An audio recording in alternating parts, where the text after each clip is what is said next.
alle sammen. Så nu skal vi lave vores lukkede opgave på vores GeoGebra.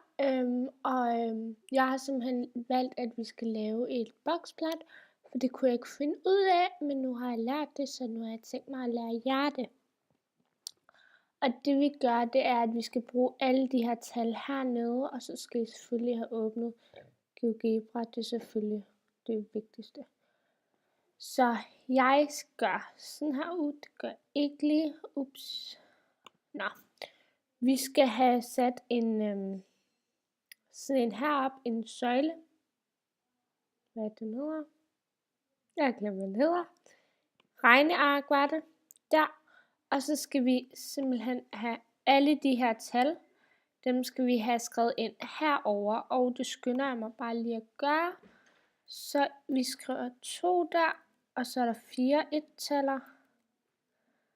Og så er der 2 igen. 3, 4, 5, 6, 5, 3, 2, 1, 1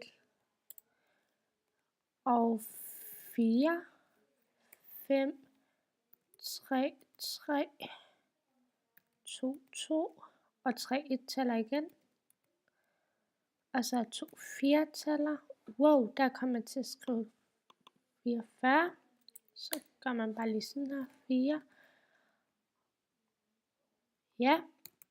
Og så skriver man 2, og der gik den lige for hurtigt.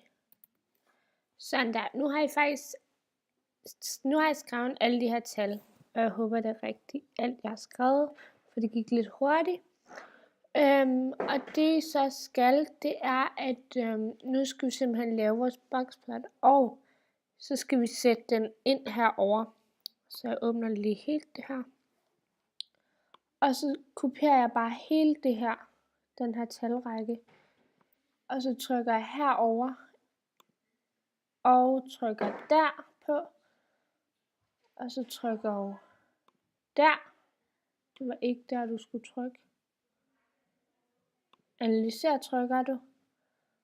Og så vil du gerne have et boksplat, og derfor skriver jeg det.